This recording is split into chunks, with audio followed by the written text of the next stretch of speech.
जैसा हमने पिछले पार्ट में देखा, साओ चैन अपने तीनों अनडेड किंग्स के साथ मिलकर जिऊ प्रिंसेस और उनके गार्ड्स के साथ खूब लड़े। दोनों ही पार्टी एक दूसरे का खूब बैंड बजाए, पर एट लास्ट जिऊ ने अपने स्क्रॉल के पावर से तीनों अनडेड किंग्स को फ्रीज कर दिया। साथ ही साओ चैन को भी इंजर्ड कर दिया, जिस वजह से साओ गुस्साते हुए अब ऑल आउट जाने का फैसला कर लेता है। अब आगे फिर साओ एक पंच मारने जाता है, पर तभी वो स्पिरिट साओ को फ्रीज करके एक मूर्ति में कन्वर्ट कर देता है, जिससे सब कुछ शांत हो जाता है। फिर जियोलाओ बोलता है, प्रिंसेस अब ये आपका हुआ। जिसे सुनकर प्रिंसेस उसे थैंक्स बोलती है, तो जियोलाओ बोलता है, आपकी हेल्प करना मेरे लिए एक प्लेजर है। हम कुछ भी करने को तैयार हैं, सिर्फ आपके स्माइल को देखने के लिए। पर प्रिंसेस का तो ध्यान सिर्फ साओ पर ही था। वो उसकी तरफ बढ़ते हुए बोलती है, हम तुम्हारे हड्डियों को चूर चूर कर देंगे, पर जस्ट बिकॉज कि तुम भी मॉर्टल वर्ल्ड से हो, इसलिए हम तुम्हारे टुकड़े टुकड़े नहीं करेंगे, बस जान से मार के जमीन में गाड़ देंगे। पर तभी साव खुद को फ्री करने का कोशिश करने लगता है, जिसे देखकर प्रिंसेस बोलती है, तुम मरने वाले हो पर अब भी खुद को बचाने की कोशिश कर रहे हो, पर हम ऐसा होने नहीं देंगे। और उस पर अपने स्वॉर्ड से अटैक कर देती है। पर तभी साव अपने मॉर्टल शेडिंग रेल्म के पावर को बर्स्ट करते हुए खुद को फ्री कर लेता है, जिससे प्रिंसेस पीछे फेंका जाती है और एक शानदार एंट्री मारता है। फिर अपने पावर से उन आइस स्पाइक्स को भी सैटर कर देता है, जो उसके ऊपर एम लिए लटक रहे थे। फिर साव बोलता है, मेरा परिवार अब भी मॉर्टल वर्ल्ड में मेरा इंतजार कर रहा है, फिर भला हम तुम्हें खुद को कैसे चोट पहुंचाने दे सकते हैं। और उस पर उन्हीं आइस स्पाइक्स के टुकड़े को कंट्रोल करते हुए उस पर अटैक कर देता है, जो देखकर प्रिंसेस बुरी तरीके से डर जाती है। ये देखकर जियोलाओ तुरंत अपने स्पिरिट बीस्ट को उन स्पाइक्स को रोकने भेज देता है, जो उन स्पाइक्स को डिस्ट्रॉय करते हुए साओ पर अटैक करने लगता है, जिससे साओ बचते हुए उससे लड़ने लगता है एंड फाइनली अपने पावर को एक्टिवेट करते हुए उसके टुकड़े टुकड़े कर देता है, जिस वजह से तीनों अनडेड किंग्स फ्री हो जाते हैं। फिर साओ उनसे बोलता है, तुम लोग अभी इंजर्ड हो, इसलिए इस फाइट से दूर रहो, हम उनका ध्यान भटकाते हैं, फिर सभी अलग अलग जगह से निकलो। जिससे सभी एग्री हो जाते हैं और अलग-अलग डायरेक्शन में भाग जाते हैं। जो देखकर जियोलाओ बोलता है, ये लोग अनडाइन किंग के टेरिटरी में जा रहे हैं, अपनी मौत के पास खुद जा रहे हैं, इन्हें जाने दीजिए। तो प्रिंसेस बोलती है, सिर्फ कुछ ही दिनों में इसने मॉर्टल शेडिंग रेल्म के सेकंड लेवल पर ब्रेक थ्रू कर लिया। अगर इसे अभी छोड़ दिए तो ये फ्यूचर में और ग्रो हो जाएगा, फिर इसे लड़ना बहुत मुश्किल हो जाएगा। फिर जियोलाओ बोलता है, प्रिंसेस अगर वहाँ अनडाइन किंग्स हुए तो फिर सभी मारे जाएंगे। पर प्रिंसेस कुछ नहीं सुनती। फिर सीन लैंड ऑफ कॉर्प्स माइज़्मा में आ जाता है, जहाँ प्रिंसेस बोलती है, जैसे ही उसे मार देंगे फिर तुरंत यहाँ से निकल जाएंगे। ये सुनकर जियोलाओ अपने गार्ड से बोलता है, जल्दी से उस लड़के को पकड़ो, इससे पहले कि वो अनडाइन किंग के एरिया में चला जाए। जिससे सभी एग्री हो जाते हैं। फिर एक गार्ड बोलता है, जल्दी चलो, हमें यहाँ से निकलना है। पर वो गार्ड एक स्मोक की वजह से पोजेस हो चुका था, जो उस गार्ड पर अटैक करता हुआ उसे मार डालता है। ये देखकर सभी डर जाते हैं और समझ जाते हैं कि वो लोग अनडाइन किंग्स एरिया में आ चुके हैं। तभी एक गार्ड जियोलाओ पर अटैक करने चला जाता है, जिसे देखकर दूसरा गार्ड रोकने की कोशिश करता है, पर प्रिंसेस आकर उसे बीच से ही काट डालती है और बोलती है, ऐसे क्यों खड़े हो, मारो इन्हें। फिर सभी मिलकर फाइट करने लगते हैं। भी जियोलाओ अपने स्क्रॉल के पावर को यूज करते हुए कुछ गार्ड्स को प्यूरिफाई कर देता है, जिससे वो लोग होश में आ जाते हैं। फिर प्रिंसेस की ओर देखता है, बट वो वहां नहीं थी, जिससे वो परेशान हो जाता है। पर एक गार्ड उसे रोकते हुए बोलता है, हम लोग ऑलरेडी अनडाइन किंग के एरिया में हैं, इसलिए हम लोग आगे नहीं जा सकते। पर जियोलाओ बोलता है, मेरे पास अभी भी एक प्यूरिफिकेशन स्क्रॉल बचा हुआ है, तो हम लोग इसका यूज करते हुए आगे जा सकते हैं, प्रिंसेस को लेकर यहाँ से निकल जाएंगे। फिर वो लोग आगे बढ़ जाते हैं। इधर साव भागते हुए काफी आगे आ जाता है और सोचने लगता है, वो लोग काफी पीछे छूट गए हैं, हो सकता है कि हम काफी डीप में आ गए हैं।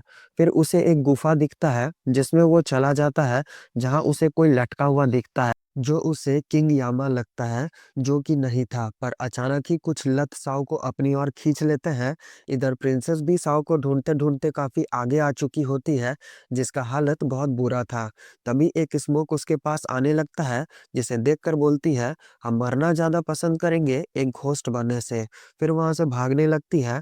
इधर साव अचानक ही एक टॉम्ब ऑफ कॉर्प्स में आकर गिर जाता है, जिसके आसपास देखने पर उसे एक इमॉर्टल किंग का कॉर्प्स दिखता है, फिर बोलता है, यहाँ पर एक फैलने वाला डेथ ऑरा है जो इन लतों को डराए हुए है, जो एक्चुअली में उस बांधे हुए घोस्ट के लिए जिंदा लोगों को पकड़ते हैं ताकि लाइफ ऑरा से मिला हुआ डेथ ऑरा को उसे खिला सके, ताकि वो जिंदा हो सके। मुझे यहाँ ज्यादा देर नहीं रुकना चाहिए। पर तभी एक स्मोक आकर उसके बॉडी में इंटर कर जाता है, जिसे देखकर वो काफी डर जाता है। पर तभी उसका नजर एक कपड़े की तरफ जाता है जिस पर इन स्मोक्स का कोई असर नहीं हो रहा था। बट इससे पहले कि वो उसके पास जा पाए, वहां प्रिंसेस पहुंच जाती है, जो साव को देखकर काफी शॉक हो जाती है और बोलती है, तुम, अच्छा हुआ तुम मिल गए इस जगह पर। तुम्हारे मरने के लिए ये जगह काफी अच्छा है। बट इससे पहले कि वो कुछ कर पाए, कमजोरी की वजह से वहीं गिर जाती है, जिसे देखकर साव बोलता है, तुम और हम दोनों ही इस डेथ ऑरा से इन्फेक्टेड है, इसलिए अपनी एनर्जी बचाओ और सरवाइव कैसे करना है इस बारे में सोचो। ये सुनकर वो खुद को अपने स्वॉर्ड से चेक करने लगती है, जो देखकर वो काफी परेशान हो जाती है। पर तभी उसका ध्यान साव के पास उस कपड़े पर जाता है, जिसे देखकर वो तुरंत साव के पकड़ने से पहले ही अपने स्वॉर्ड से ऊपर की ओर फेंक देती है, जो देखकर साव और उसमें दोनों के बीच उस कपड़े के लिए फाइट शुरू हो जाता है। पर तभी प्रिंसेस अपना एनर्जी को यूज करती है, जिसे देखकर साव बोलता है, अपना ट्रू एनर्जी को यूज करने से ये इन्फेक्शन और फैलेगा। पर प्रिंसेस फिर भी फाइट करना नहीं छोड़ती, जिससे इमॉर्टल किंग थोड़ा सा हिलने लगता है, जो देख दोनों डर जाते हैं। फिर साव बोलता है, अगर हम ऐसे ही लड़ते रहे तो ये जाग जाएगा। पर प्रिंसेस उल्टा उस पर अपने स्वॉर्ड से अटैक कर देती है, जिससे वो डॉज कर लेता है और उस कपड़े को खुद पर लपेटते हुए सारा अपनी ओर खींच लेता है, जिसे देखकर प्रिंसेस उस पर गुस्साने लगती है। तो साव बोलता है, झाओलिनर, क्या तुम्हें अब भी रियलिटी नहीं दिख रहा? तुम अब प्रिंसेस नहीं रही जिसके एक वर्ड पर किसी का लाइफ और डेथ डिसाइड होगा। किसी को भी तुम्हारे स्टेटस या रॉयल अथॉरिटी का परवाह नहीं है अब। तो प्रिंसेस गुस्साते हुए बोलती है, यू जर्क, तुम्हारी हिम्मत कैसे हुई एक रॉयल फैमिली पर उंगली उठाने की? तुमने मुझे ड्रग्स भी दिया, तुम्हें तो अगर 1000 टुकड़ों में भी काट दे तो भी कम है। तो साव बोलता है, हाँ हम तुम्हें मारना चाहते हैं, पर उसके लिए मुझे तुम्हें पॉइजन या ड्रग्स देने की जरूरत नहीं है। जब हम तुम्हारे रूम में घुसे थे, तब ऑलरेडी एक अगरबत्ती जल रहा था जो नॉर्मल नहीं लग रहा था। उसमें कुछ मिला हुआ था जिससे हेलुसिनेशन होता था। अगर तुम्हें पता करना है तो उस इंसान से इन्वेस्टिगेट कर सकती हो जिसने उसे वहां रखा था। जो सुनकर प्रिंसेस चीजों को याद करने लगती है कि कौन रखा था और क्या क्या हुआ था, जिससे उसके सिर में दर्द होने लगता है और वो नीचे गिर जाती है। फिर बोलती है, साव चैन, तुम्हें क्या लगता है कि हम तुम्हारे बात पर यकीन करेंगे? तो साव बोलता है, तुम्हारे जैसे लोग जो लोगों को सही से जज भी नहीं कर सकते, उसे सच में किसी का प्यादा बनकर मर ही जाना चाहिए। इससे पहले कि साव उसे मार पाता, वो डेथ ऑरा उस पर अटैक करते हुए उसे पीछे ढकेल देता है, जिसे देखकर साव बोलता है, तुम्हारे बॉडी में पहले से ही डेथ ऑरा इंटर कर चुका है, तुम कभी भी मर सकती हो। पर जस्ट बिकॉज हम लोग एक ही जगह से हैं, इसलिए खुद से ही खुद को मार लेना, और अपना स्वॉर्ड उसकी तरफ फेंक देता है। फिर वहां से निकल जाता है। पर तभी हेवनली हॉर्स आकर प्रिंसेस को बचा लेता है। इधर साव उस कपड़े को फेंक देता है, क्योंकि वो क्लॉथ उसके अंदर के डेथ ऑरा को प्यूरिफाई कर दिया था। तभी वो तीनों अनडेड किंग्स उसके पास आ जाते हैं, जिसे देखकर वो काफी खुश हो जाता है। पर तभी जियो लाओ भी वहां पहुंच जाता है, जो उससे प्रिंसेस के बारे में पूछने लगता है। तो साव बोलता है, हम तुम्हें ही ढूंढने वाले थे, अच्छा हुआ तुम खुद ही आ गए। ये सुनकर गार्ड्स उस पर अटैक कर देते हैं, पर साव उन गार्ड्स को इतना डेंजरस तरीके से मारा कि उनका आत्मा भी सदमे में चला गया होगा कि उनके साथ क्या हुआ। इंस्टेंट किल। ये मंजर देखकर तो जियोलाओ डर के मारे वहां से भागने लगता है, पर एक पहाड़ के किनारे आकर रुक जाता है और बोलता है, साओ चैन, हम दोनों में कोई दुश्मनी नहीं है, इसलिए अच्छा होगा कि हम लोग आराम से बैठकर बातें करें।